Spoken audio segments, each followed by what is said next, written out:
Matapos malaman ang secret weekly task, si Shuvi ipinuslit ng boys para makapasok sa boys' bedroom. Guys.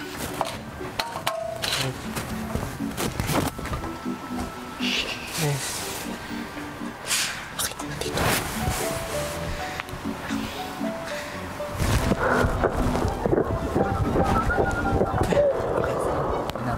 Kasama na natin. Kasama.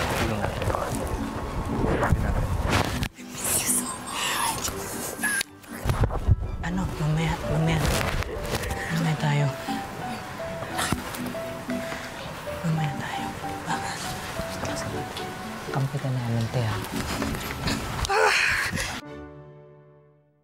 Maya-maya pa, ang naghihinalang girls ay nagpaplanong hulihin na ang boys. Pero lingid sa kanila ay alam na ni Shuvi ang katotohanan. May tinatago sila. Parang yan yung kailangan natin gawin. Malaman kung ano ito. Ano yun. For sure, alam na hindi nila nahalata na tinitignan natin, nalalaman natin. Oh my gosh. So tama kayo? Pero ilang araw na din naman nila tayong napapansin na Snoopy sa kanila eh. Like, Snoopy naman talaga tayo. So, pero baka kasi, guys, task din nila. Parang hindi, yun nga. Pwede kaya tayo mag-turn blind eye to it or no? That's the same thing I said. Pero like, aren't we doing that na? Wala ang sarili. Kung alam na nila, edi parasahan na. Kung pipilit nila yung sarili nila, i-ano na natin yung mga pintuan talaga. Ang task leaders tinipo na ang boys sa kwarto para pagplanuhan ang nagbabadyang pag-atake ng girls. Alam nyo, maganda, magdagdag tayo ng dalawa doon. Tapos yung next, yung robe, gamitin na lang talaga yung lakyan dyan. So, kunyari, tinatry na nabuksan kayo, diretso tago kayo. Ganon. Habang ang girls sa garden, I think that's for us to try. Like, tingnan natin kung pipigilan nila tayo or what. Okay, you wanna try? Ngayon na. Yeah, kasi if they're gonna stop us, that means bawal. Okay. But if they're gonna allow... Yun nga, exactly. I feel like this is like Clash of Clans or something. This year? That's Disney.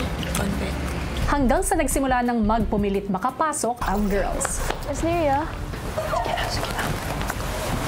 Dani, tika muna! Yung isa muna!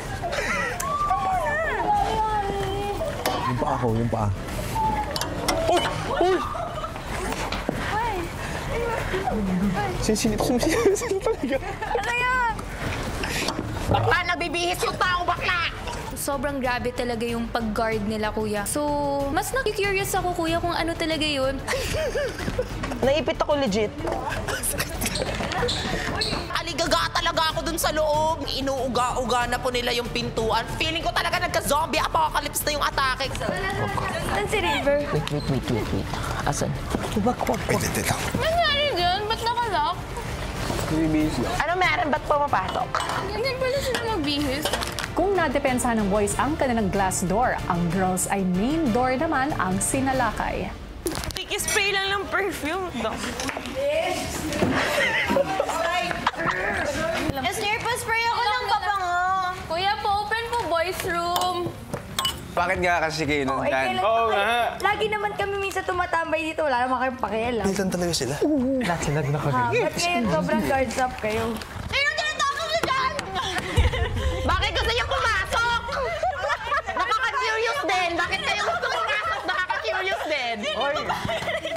Bad si Brent! Uy, nakaubad ako. Naka-boxers ako. Respeto naman, oh. Ano mo naman tinanggal? Hayang bra mo, hayang panty mo, hayang kutsanda. May nakatulog. Wag mo akong materi-teri!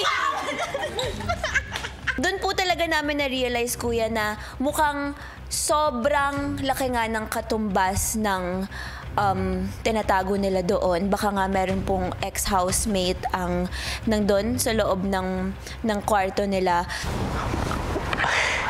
Ako na-stress, buti na lang talaga hindi sila nakapasok.